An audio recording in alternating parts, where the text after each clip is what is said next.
Information store Assamese YouTube চেনেলৰ অন্য এটা ভিডিঅ'ৰ মাজেৰে আপোনালোক সকলোকে স্বাগতম জনাইছোঁ। আজি আপোনালোকক এই ভিডিঅ'টোৰ জৰিয়তে পৃথিৱীৰ এটি আচৰিত পৰিঘটনাৰ বিষয়ে ক'বলৈ ওলাইছোঁ। আপোনালোকক আজি এনেকুৱা এখন দেশৰ বিষয়ে ক'ম, যিখন দেশত ৰাতি 12 বজাতো সূৰ্য দেখা পোৱা যায়। কথাষাৰ শুনি অবিশ্বাস্য যেন লাগিলেও এয়াই প্ৰকৃততে সত্য। আৰু সেই দেশখনৰ নাম হৈছে নৰৱে। এই দেশখন উত্তৰ ইউৰোপ স্কেন্ডিনেভিয়াম উপদ্বীপৰ পশ্চিম অংশত অৱস্থিত। নৰৱে পৃথিৱীৰ এনেকুৱা এখন দেশ য'ত ৰাতি সূৰ্য দেখা পোৱা যায়। সেইবাবে নৰৱেক মাজনিশাৰ সূৰ্যৰ দেশ বুলি কোৱা হয়। নৰৱেত বছৰৰ কিছু সময়ত সূৰ্যটো নিশা 12:43 অস্ত যোৱা দেখা যায় আৰু ঠিক 40 মিনিট পিছত পুনৰ উদয় হোৱা দেখা যায়।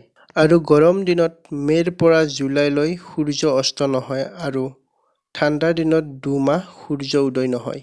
এই সময়ত নৰৱেত সম্পূৰ্ণৰূপে ৰাতি হৈ থাকে। এই অস্থিৰ অথচ মনোমোহা দৃশ্য চাবলৈ সৰ্বোত্তম ঠাই হ'ল নৰৱে। নৰৱেৰ এটি সৰু অংশ আৰ্কটিক মেৰুৰ উত্তৰ দিশত অৱস্থিত। বছৰৰ 6 মাহ ধৰি আৰ্কটিক মেৰুৰ সমীপত মাজনিশাৰ সূৰ্যটোক কোনো বিৰতি নোহোৱাকৈ দেখা পোৱা যায়। প্ৰাকৃতিক সৌন্দৰ্য আৰু আচৰিত দৃশ্যৰ বাবে পৰিচিত নৰৱেত এই আচৰিত পৰিঘটনা চাবলৈ বিভিন্ন ধৰণৰ দেশী-বিদেশী পৰ্যটকৰ ভিৰ পৰিলক্ষিত হোৱা দেখা যায়। আজিৰ ভিডিঅ'টো এইখিনিয়ে আছিল। এনেকুৱা ধৰণৰ আচৰিত পৰিঘটনাৰ লগতে ইনফৰমেশ্যন ৰিলেটেড ভিডিঅ' পাবলৈ আপোনালোকে আমাৰ এই ইনফৰমেশ্যন ষ্ট'ৰ আছামিজ চেনেলটো ছাবস্ক্ৰাইব কৰি দিব। লগতে কাষতে থকা ন'টিফিকেশ্যন বেলটো বজাই দিবলৈ নাপাহৰিব।